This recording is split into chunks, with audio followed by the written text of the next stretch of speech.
Assalamualaikum warahmatullahi wabarakatuh. Alhamdulillah alladzi amarona bil imani wat taqwa wa nahana 'anil isyani wal hawa. Asyhadu an la ilaha illallah wahdahu la syarikalah wa kafa billahi syahida. Asyhadu anna Muhammadan abduhu wa rasuluh basyiran wa nadhira wa da'iyan ila Allah bi'idnihi wa sirajan munira. Allahumma shalli wa sallim wa barik ala Muhammadin an-nabiyil mustafa wa ala alihi wa ashabihi wa man ittaba'al huda wa la haula wa la quwwata illa billahil malikil a'la. Faqad qala Allah ta'ala a'udzu billahi minasyaitonir rajim walladzina amanu wa hajaru wa jahadu fi sabilillahi bi amwalihim wa anfusihim a'dhamu darajatan indallah wa ulaika humul faizun. Ala ya subhanaka la ilma lana illa ma 'allamtana innaka antal alimul hakim. Rabbi shrah li sadri wa yassir li amri wahlul 'uqdatam min lisani yafqahu qawli, amma ba'd.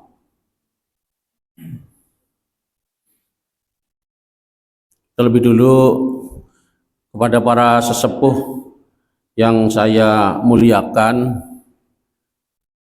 bapak-bapak yang saya hormati, ibu-ibu yang saya hormati, para remaja yang kita banggakan, hadirin hadirat semua yang dimuliakan Allah yang saya hormati. Mari kita tidak henti-hentinya selalu memuji syukur kepada Allah Subhanahu wa taala atas limpahan anugerah serta nikmat lain yang tidak terkira yang Allah telah curahkan kepada kita sekalian. Salawat dan salam semoga selalu terlimpah pula kepada junjungan kita, panutan kita, pemimpin kita, Nabi Agung Muhammad sallallahu alaihi wasallam.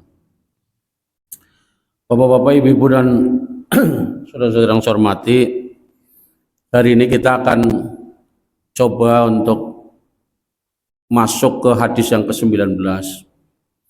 Hadis yang ke-18 secara umum sudah 2 kali pertemuan. Saya tuntaskan, tinggal saya beri kesimpulan saja.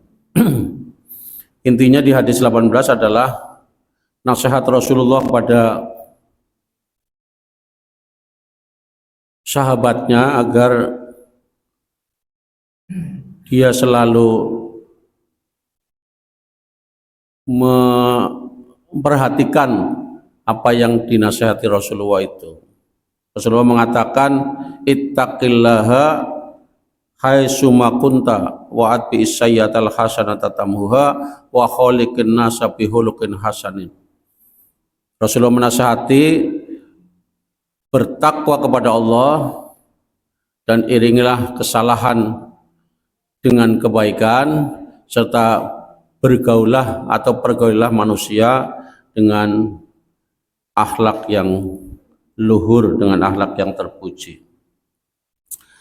Nasihat ini sangat lengkap, sangat paripurna, sangat komplit jika manusia, meskipun nasihat ini disampaikan kepada sahabat, tapi sesungguhnya untuk kita semua. Kalau kita melaksanakan hal ini meskipun hanya beberapa potong kalimat, tapi ini isinya padat. Pertama, takwa.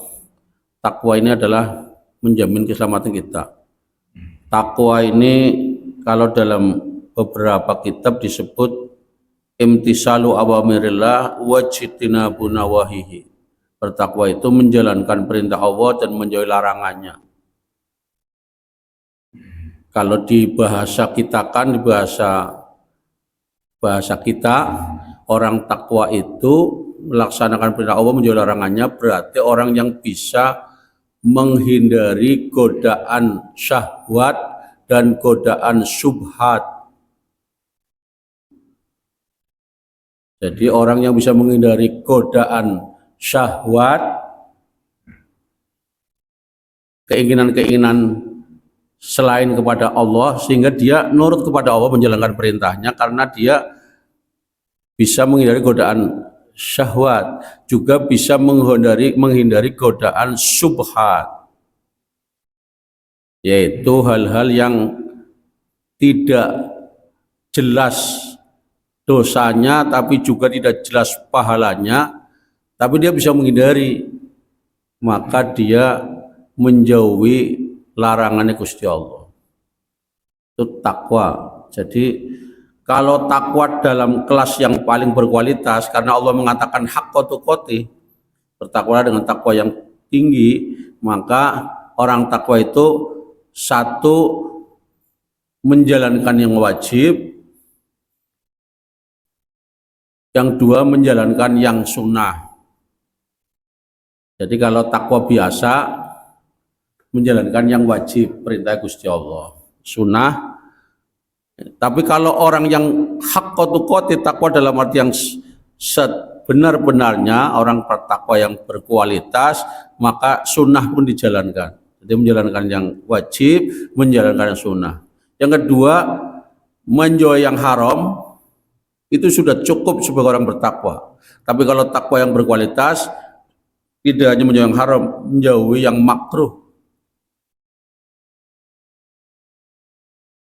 Ya, menjauhi yang makruh, bahkan menjauhi yang dibolehkan, ubah dibolehkan. Jadi boleh, tapi kata-kata dibolehkan itu lakoni ora apa-apa, orang lakoni ora apa-apa, tapi dia memilih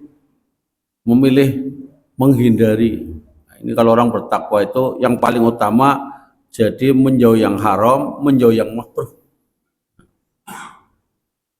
sehingga hidupnya betul-betul berada di dalam jalan Allah SWT. Mudah-mudahan kita seperti itu takwa. Takwa itu sebenarnya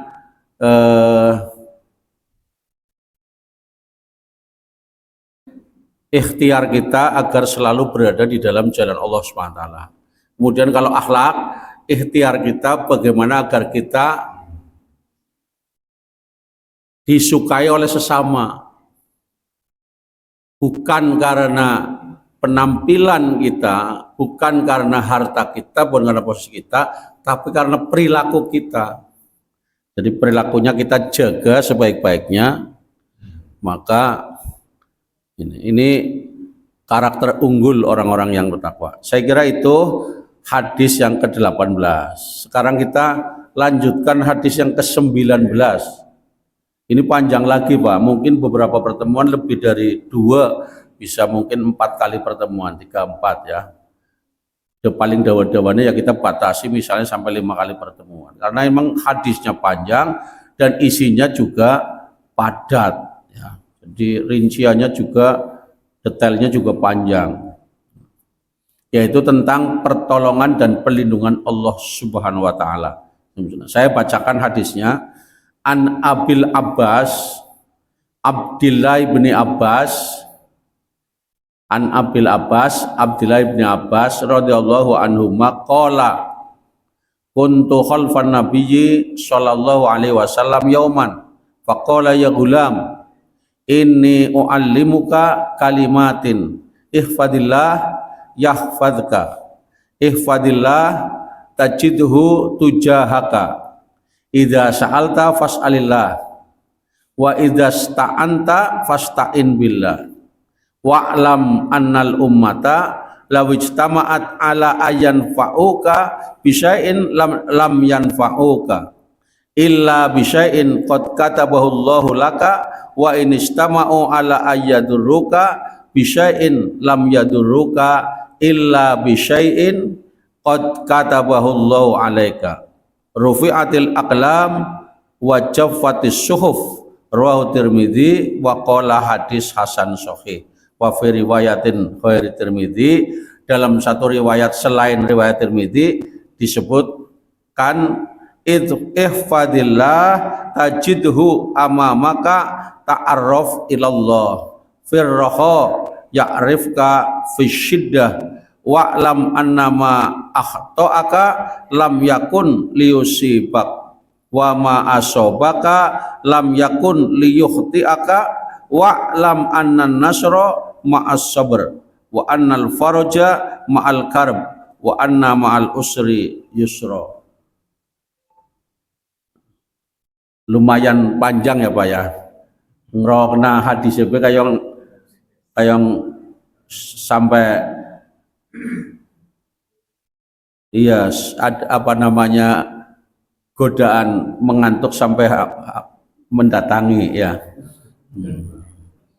Artinya ya, an Abil Abbas Abdullah bin Abbas Abul Abbas bin Abbas radhiyallahu berkata, suatu hari aku berada di belakang Rasulullah. Jadi kuntu khalfan nabi yauman. Suatu hari saya berada di belakang Rasulullah, maksudnya membonceng ya.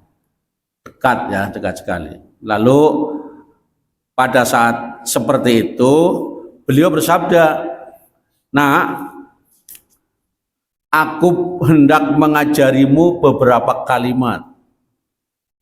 Beberapa pelajaran, beberapa pelajaran. Di dalam Al-Quran, kata kalimat juga artinya tidak selalu kalimat. Contohnya, wa idzibtala Ibrahim rabbuhu bikalimatin. Kalimat. Dan ingatlah tatkala Tuhanmu Allah Subhanahu wa taala menguji dengan beberapa kalimat, yaitu beberapa perintah-perintah dan larangan-larangan.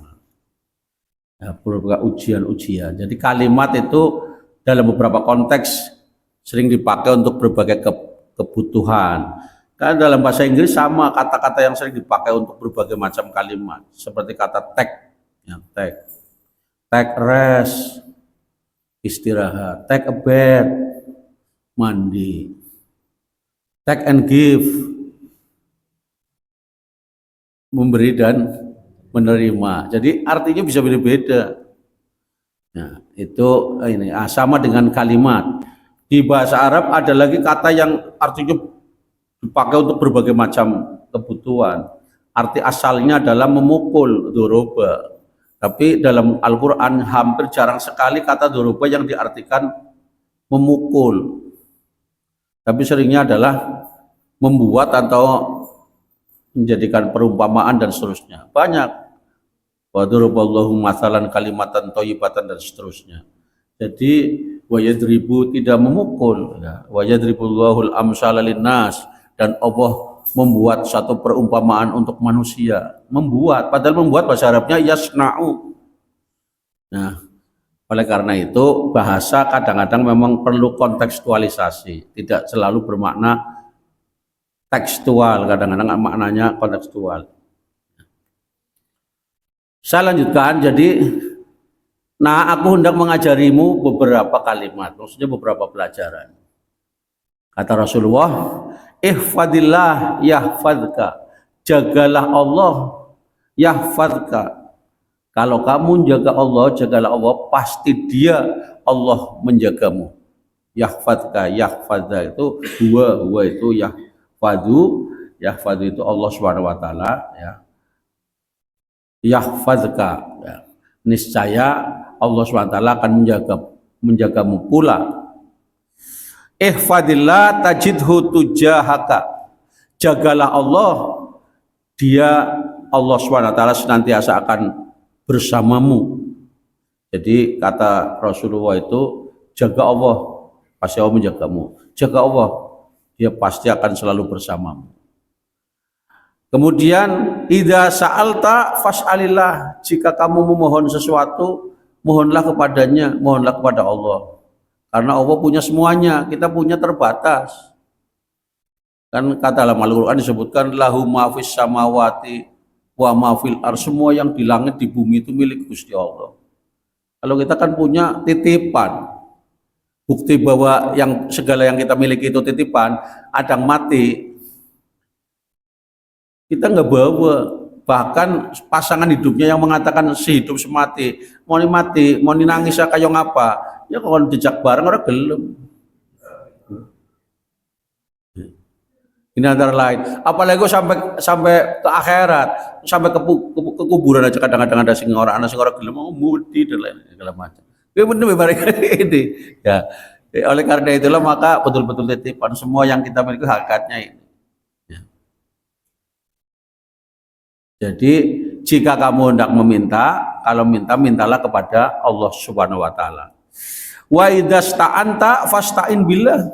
Jika minta pertolongan, kalau membutuhkan pertolongan, minta tolonglah kepadanya, kepada Allah Subhanahu wa taala. Minta tolong kepada manusia terbatas. Ya. Jadi kalau kita minta tolong kepada orang yang punya kedudukan, minta pekerjaan mungkin. Kalau orangnya uangnya ada, mungkin kita minta uang.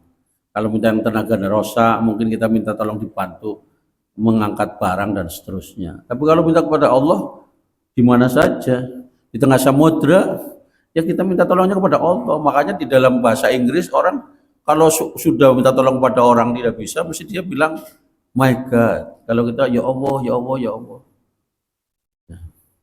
Kita walaupun sehari-harinya jauh dari Gusti Allah, lagi meriang, ya Allah, ya Allah, ya Allah, ya Allah. Jadi Gusti Allah.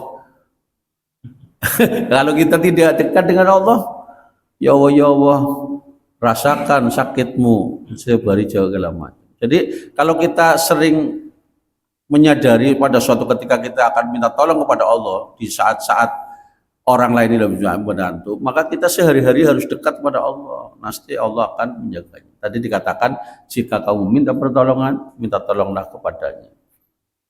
Bahkan di dalam surat Al-Mu'min, surat Mu'min bukan surat Al-Mu'min, surat Mu'min, surat Ghafir, itu disebutkan ud'uni astajib lakum. Jika kamu minta tolong kepadaku, kepada Allah SWT, aku kabulkan. Kabulkan. Meskipun cara mengabulkan kadang-kadang tidak sebagaimana dalam pikiran kita. Pikiran Allah berbeda dengan pikiran kita. Jadi kita kadang-kadang menganggap tidak dikabulkan, padahal dikabulkan. Cuma cara mengabulkan Allah itu berbeda-beda. Nah, jadi kadang-kadang dikabulkan ada yang cepat, ada yang sedang, ada yang lama. Kadang-kadang ada yang dalam bentuk berbeda, ya dikabulkan tapi dalam bentuk yang lain. Nyaluk jodoh, nyaluk jodoh, nyaluk jodoh, nyaluk jodoh. Oh lihat tabrakan, dugel marang Gusti Allah. Dugel barang tabrakan dirawat dan merawat, dugel jadi jodohnya. Nah itu kadang-kadang kayak gitu, kadang-kadang begitu. Oleh karena itu kita jangan suudon kepada Allah Subhanahu wa taala. Misalnya, itu misalnya aja dicoba. Apa maning wis duwe jodoh. Ya, ini antara lain. Kemudian wa'lam annal ummata law istama'at ala ayan fa'uka bisya'in lam yanfa'uka illa bisya'in qad katabahu Allahu lak. Ketahuilah seandainya semua umat manusia bersatu, jadi lawij tamaat, ya, seandainya seluruh umat, annal ummata lawij tamaat, seandainya semua umat manusia bersatu untuk memberikan suatu kebaikan kepadamu, mereka tidak akan mampu kecuali yang sudah ditetapkan Allah untukmu. Ya, illa bisya'in qad katabahu Allahu lak, kecuali yang sudah ditetapkan Allah, yang sudah Allah catat ya kepadamu.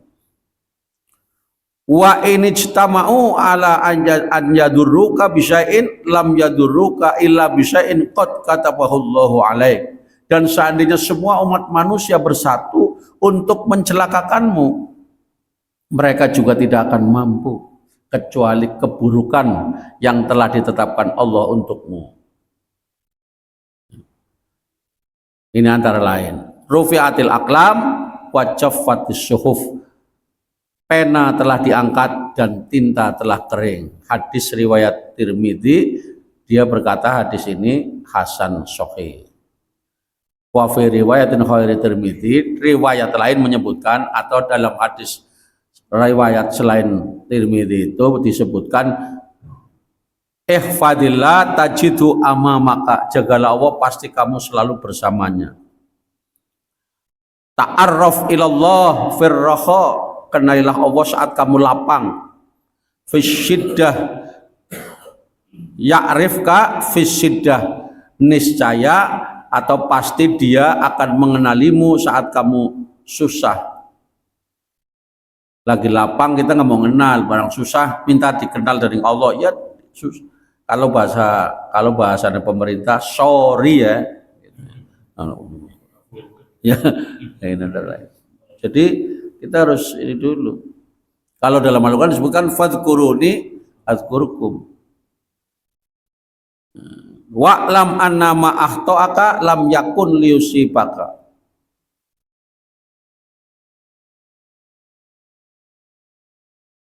Dan apa yang menimpamu, ketahuilah apa yang luput darimu, ketahuilah apa yang luput darimu tidak akan menimpamu, dan apa yang menimpamu tidak akan luput darimu. Ketahuilah kemenangan seiring dengan kesabaran, jalan keluar seiring dengan cobaan, dan kemudahan seiring dengan kesulitan. Yang di sini disebut wa'lam anan nasra ma'as sabr, bahwa pertolongan itu seiring dengan kesabaran, wa anal faraja ma'al karb wa anna ma'al usri yusra. Jadi jalan keluar itu seiring dengan cobaan, kemudahan seiring dengan kesulitan. Orang tidak akan sulit terus, mesti ada suatu ketika ada mudahnya. Maka orang yang bahagia juga harus waspada, karena orang mungkin mau bahagia terus, wong susah ora susah terus, apalagi sama bahagia juga begitu. Anak apa bahagia terus sejak lahir sampai mati, orang tahu susah. Hidup tidak hanya di dunia. Syukur kalau dia orang tahu susah dan tidak menyusahkan orang lain. Kemungkinan di akhirat juga sangat luar biasa. Nah, itu keberuntungan manusia. Tapi untuk menjaga seperti itu juga tidak mudah, untuk bisa istiqomah dalam situasi yang kaya. Makanya Allah SWT memberikan nabi yang paling kaya kan hanya satu orang, yaitu Nabi Sulaiman, yang sugih luar biasa. Karena tidak semua orang cocok dengan kekayaan. Anak wong malah duit akeh malah keder, Pak. Karena orang biasanya kalau duit akeh, pemaning orang duit. Ya jadi ya duit akeh keder ini antara lain. Karena itu kita selalu minta petunjuk pada Allah SWT. Jadi yang paling berharga itu adalah kasih sayangnya Gusti Allah, dan Allah memberikan kasih sayang kepada kita itu tidak didasarkan karena kita uangnya banyak atau karena doa yang tinggi, tapi adalah ketaatan kita kepada Allah SWT. Ketaatan, ketakwaan itulah yang akan menjamin menyelamatkan kita. Kemarin kita sudah itu di hadis 18. Sekarang 19. Itu antara lain, ini isi hadisnya. Jadi kalau kita resapi secara seksama, hadis ini juga isinya nasihat, pelajaran dari Nabi kepada sahabat, kepada dua orang sahabat ini, yaitu Abil Abbas dan Abdullah bin Abbas, bahwa Rasulullah mengatakan, jagalah Allah, pasti dia menjagamu. Yang dimaksud jaga Gusti Allah kok dijaga? Yang dimaksud jaga, kita jaga risalahnya, kita jaga ajarannya, kita pegang kuat-kuat istiqomah ajaran Allah Subhanahu wa Ta'ala. Di sini disebutkan dalam fikih hadisnya, dikatakan kan, yang pertama perhatian Nabi untuk memberi nasihat dan mencetak generasi teladan. Jadi yang isi nasihat Nabi itu tidak seperti orang sekarang. Jadi nasihatnya itu nasihat yang universal, nasihat yang generik. Ya seperti guru kepada murid, seperti ini, rajin ya kamu supaya jadi orang yang berguna. Tidak apa ya, rajin ya kamu supaya kamu jadi pilot apa dan lain-lain. Sebutkan ini. Mau orang berguna mau jadi apa, terserah apa namanya, keinginan masing-masing. Jadi universal sifatnya. Rasulullah juga begitu. Jadi jagalah Allah, nanti Allah akan menjagamu. Tidak disebutkan detail, yang penting-penting jadi orang jagalah Allah, yaitu menjadi orang yang selalu setia terhadap syariat-syariat Allah Subhanahu wa Ta'ala. Nah, ini harus menjadi contoh kita dalam menasehati anak-anak kita, generasi-generasi kita. Jadi berilah nasihat-nasihat yang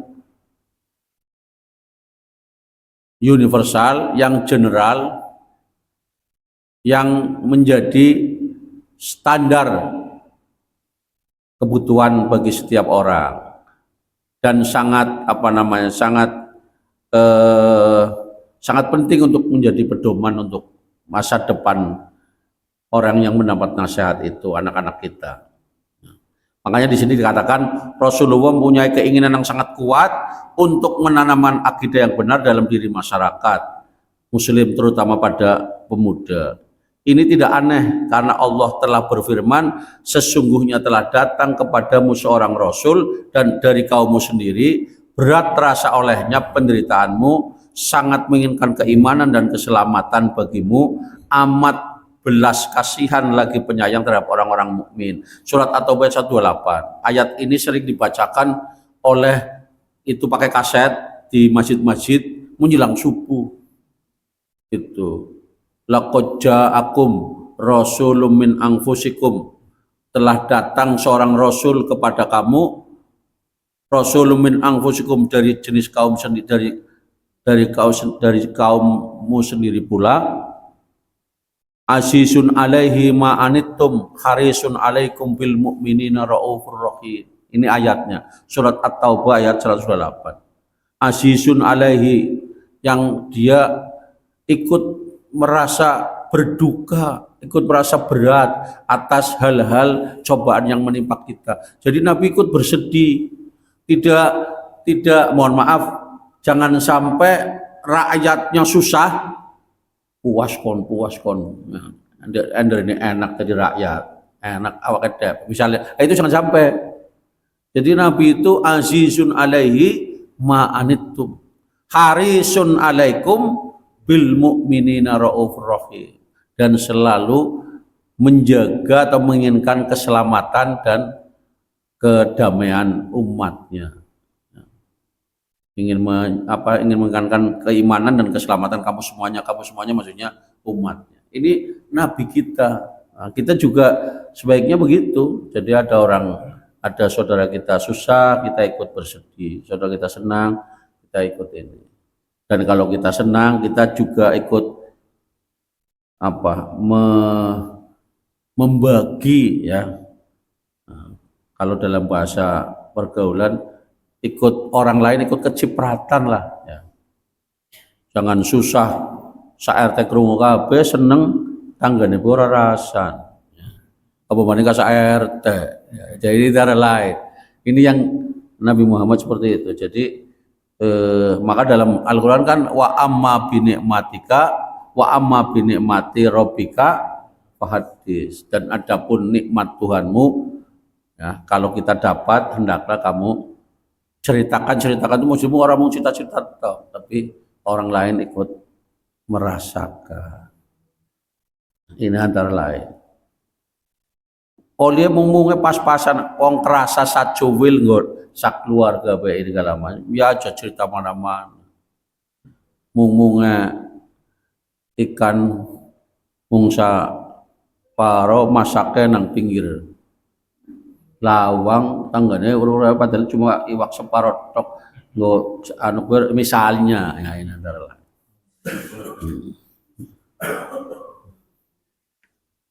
Ini antara lain. Jadi ini fikul hadis, kandungan hadis yang pertama itu tentang bagaimana Nabi mengajak, sekaligus hadis ini mengajari kita memberi nasihat kepada generasi, kepada anak-anak kita, kepada generasi-generasi pelanjut itu hendaknya nasihat-nasihat yang general, yang universal, yang dibutuhkan, yang standar. Tidak, jangan menentukan sesuatu, tapi bersifat umum. Ya. Sebab kalau terlalu teknis, nanti malah dibalik karo muridnya. Suatu ketika ada guru mengatakan, anak-anak,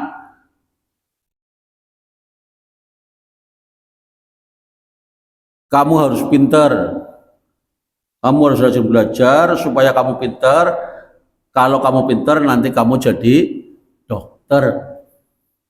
Dari muridnya nasi ngacung, Bu Guru orang jadi dokter berarti orang pintar ya Bu Guru. Nah ini kan malah repot. Jadi oleh karena itu jangan menentukan jenis tertentu ya. Jadi nanti ada muridnya seperti itu ya. Jadi jangan menentukan karena betul dokter itu pintar, tapi tidak berarti profesi lain juga tidak pintar. Jadi jangan menentukan ini. Jadi kalau kamu bisa kan rajin, kamu harus rajin belajar supaya kamu pintar, supaya nanti bisa tercapai cita-cita yang kamu inginkan. Apa mau dokter, apa mau perawat, sing penting aja sing dirawat. Jadi itu kan seperti itu. Ya jadi ini cita-citalah setinggi-tingginya, cita-citalah setinggi-tingginya. Kantung aja kamu tinggi langit. Jadi wong cita-cita aja dhuwur-dhuwur, cita-cita bae ora dhuwur-dhuwur, apa maning Kak jadi temenan. Jadi cita-cita orang apa murid anak murid pengen jadi presiden orang apa. Ya jadi ya siapa tahu dari cita-cita itu nanti betul-betul jadi ya. Ini antara lain. Karena kadang-kadang dari keinginan dari cita-cita itu betul-betul bisa terlaksana. Saya baca di YouTube ada seorang anak muda laki-laki remaja dari NTT, dari Kupang, itu orang tidak punya Pak. Ya mungkin pengertian tidak punya tidak ekstrim ya, tapi tidak ini. Tapi dia cita-cita betul saya harus jadi dokter, harus jadi dokter. Kalau orang ingin jadi dokter harus masuk fakultas kedokteran. Dia masuk fakultas kedokteran. Kuliah di apa namanya swasta lagi. Oh enggak, S1 negeri yang setelah ini jadi ke negeri. Setelah kemudian dalam perjalanan ternyata biaya untuk kuliah bisa pas-pasan dari orang tua, tapi untuk kebutuhan sehari-hari nggak cukup. Akhirnya dia jadi marbot masjid. Jadi jadi marbot masjid, calon dokter marbot. Coba kalau kita ya marbot. Setelah itu singkat cerita selesai jadi dokter. Setelah itu kerja di rumah sakit PKU Muhammadiyah Lamongan, Jawa Timur. Dia tahu rumah sakitnya dari rumah sakit belum hebat seperti sekarang, berapa lantai itu ini sampai ngalami perubahannya. Lalu dari mulai dia juga mulai gaji udah mulai berkembang itu kalau dia sampai praktek sampai kemudian kok selesai dia mengatakan saya nanti akan pulang kampung. Dia berdiri di depan di foto, saya akan nanti akan berdiri rumah sakit di daerah saya di Kupang seperti rumah sakit ini sebagus ini. Saya akan ini dan untuk seperti itu dia nggak cukup banyak dengan S1, dia setelah sudah selesai kerja dia melanjutkan ke S2, melanjutkan ke spesialis, lalu pulang kampung dia menjadi dokter di NTT, lalu dia mendirikan dapat minta ini semua segala macam, dia mendirikan rumah sakit PKU Muhammadiyah Kupang. Dia menjadi segala macam. Dan ketika mendirikan itu dia minta bantuan dari uangnya dia bekerja, dari masyarakat, keluarganya, dari orang-orang yang dia kenal, dari kerabat dulu.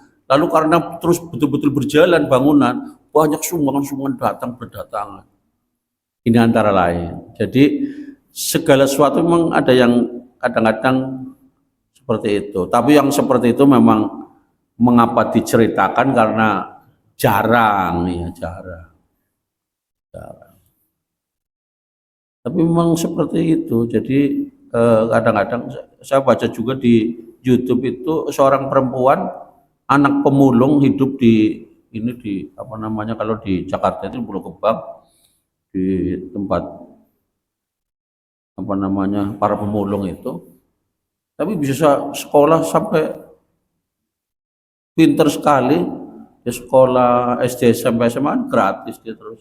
Lalu dia jadi ini, dia diterima di perguruan tinggi di UI, tanpa tes, waktu itu namanya SNMPTN, belum sekarang SNBP. Lalu dia diterima di metalurgi di UI. Lalu dia selesai, kemudian dia cita-citanya ingin bekerja, tapi karena nilainya bagus oleh teman-temannya, kon eman-eman jangan ini dulu, cuma ini segala macam. Kalau kerja ya kerja yang kira-kira bisa memberikan beasiswa. Lalu dia kerja terus di ini oleh dosennya, dia disarankan untuk teruskan ke S2. Dia enggak ini. Akhirnya dia mendaftar jalur beasiswa, dapat S2-nya di luar negeri. Dapat uang saku, dapat beasiswa, dapat ini segala-macam di Inggris. Lalu setelah lulus, dia kembali ke kampus di UI menjadi dosen, anak pemulung.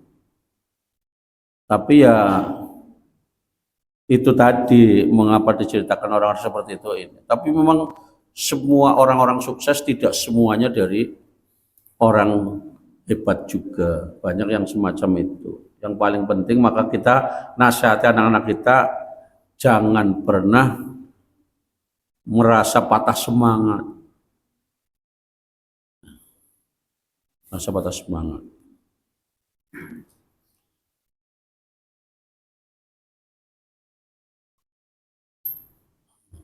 Ini cerita sedikit. Saya waktu SMA, Pak, lulus SMA. Belum lulus SMA, ujian sebelum pengumuman kan jaraknya jauh. Setelah ujian itu tiap hari saya tiap malam di kampung itu orang main badminton pakai kayu, pakai piring itu. Plak tiap malam. Saya seperti yang lain, saya begitu. Setelah ujian bisa lulus, belajar ya belajar segala macam. Suatu ketika kakak saya lewat,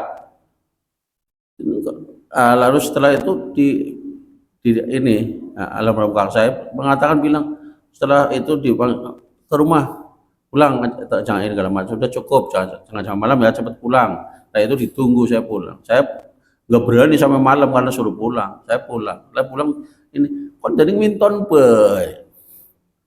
Nah, minton orang kata mending barangkali bisa jadi juara ya.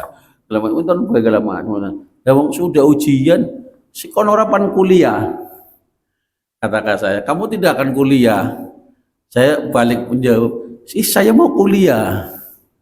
Karena saya menyadari betul saya dibesarkan oleh single parent ibu saya, karena saya lahir bulan Oktober, bulan November bapak saya meninggal. Jadi saya dibesarkan oleh ibu dari kecil. Jadi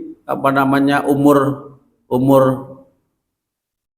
kematian bapak saya ya umur saya ya, jadi 60 tahun, berarti umur 60 tahun itu dimakam karena bulan November tanggal 15, saya lahir tanggal 5 Oktober, jadi 40 hari ini. Maka saya setelah SMA, saya tidak akan punya pengertian kalau saya akan kuliah.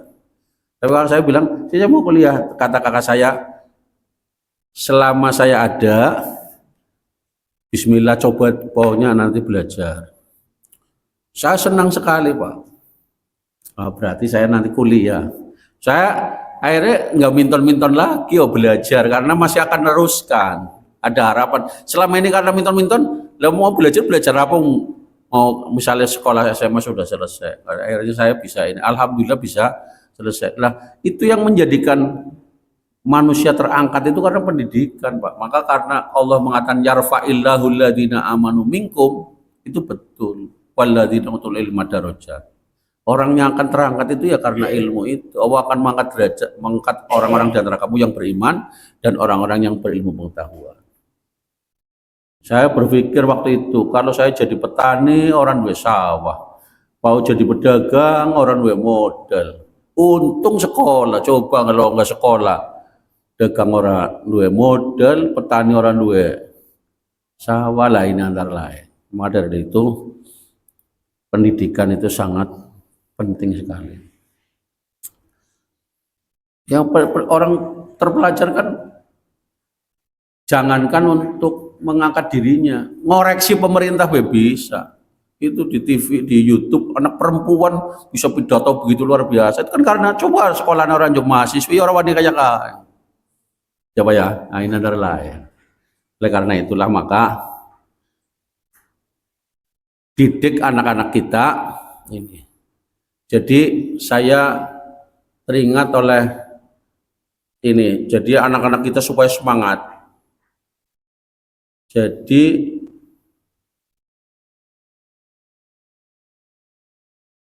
apa namanya, berlarilah kita sebelum harimau bangun. Tantangan ke depan, Pak, itu sangat luar biasa, Pak. Di luar pikiran kita saat ini. Tantangan luar biasa. Maka dari itu sekarang kita harus sudah semangat sekali, ibaratnya seperti orang berlari. Berlarilah sebelum harimau bangun. Jangan kita baru terperanjat sementara harimau sudah berlari. Kita terekam. Saingan sudah sangat berat, jadi jangan menunggu saingan itu menghampiri kita, tapi kita sudah berlari kita. Jadi berlari sebelum harimau bangun.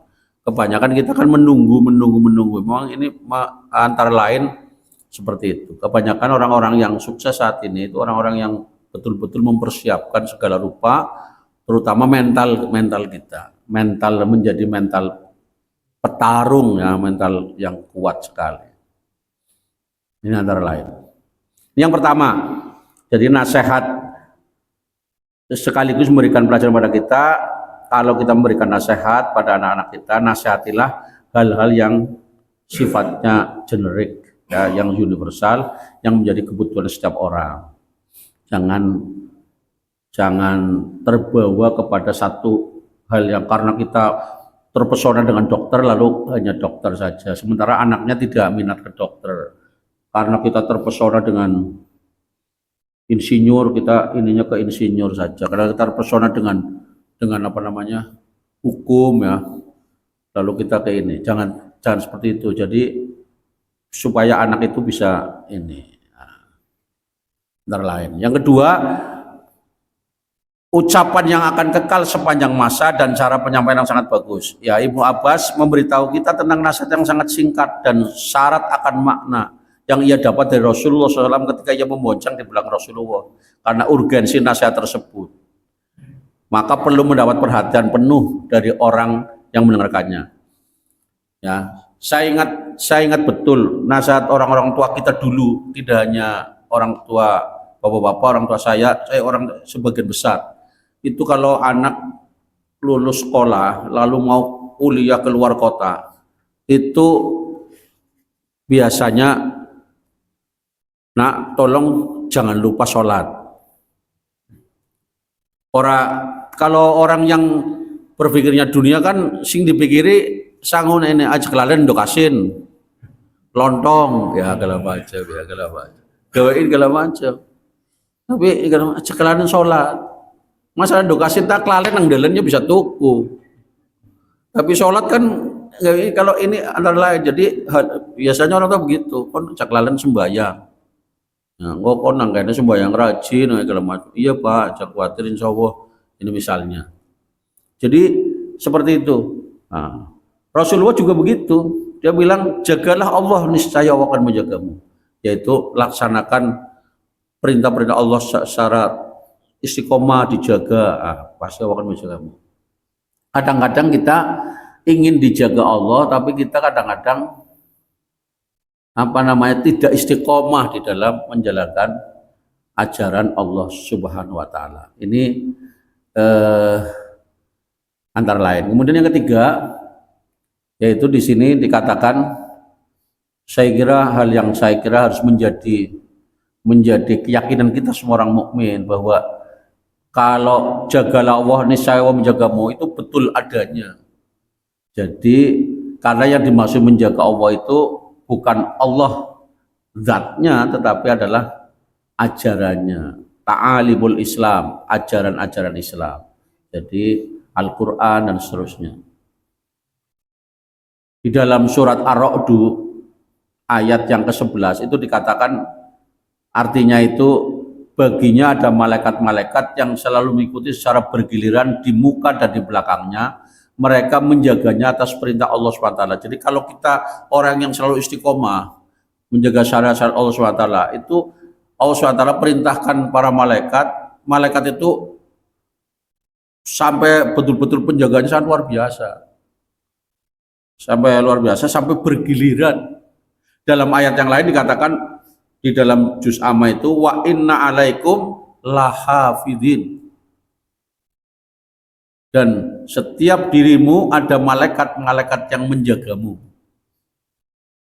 baik menjaga memberikan perlindungan maupun menjaga dari hal-hal supaya manusia tidak melakukan kesalahan, tidak melakukan dosa. Ingat, malaikat menjagamu. Jadi malaikat ada CCTV. Jadi kalau dulu ada waskat pengawasan melekat, ini ada waskat pengawasan malaikat. Ini antara lain. Ini harus menjadi keyakinan. Jadi kalau bilang jagalah Allah, Allah pasti menjaga, itu betul. Karena wong CCTV aja betul, padahal CCTV bisa rusak. Sementara Allah itu punya malaikat, punya bala tentara, dan malaikat itu tidak ada yang rusak. Malaikat itu kan ketaatannya itu konstan. Ketaatan pada Allah itu konstan. Kalau manusia itu bisa naik, bisa taat sekali, kadang-kadang bisa luar biasa, bisa mendekati malaikat, tapi bisa jatuh. Oleh Imam Ghazali dikatakan apa namanya,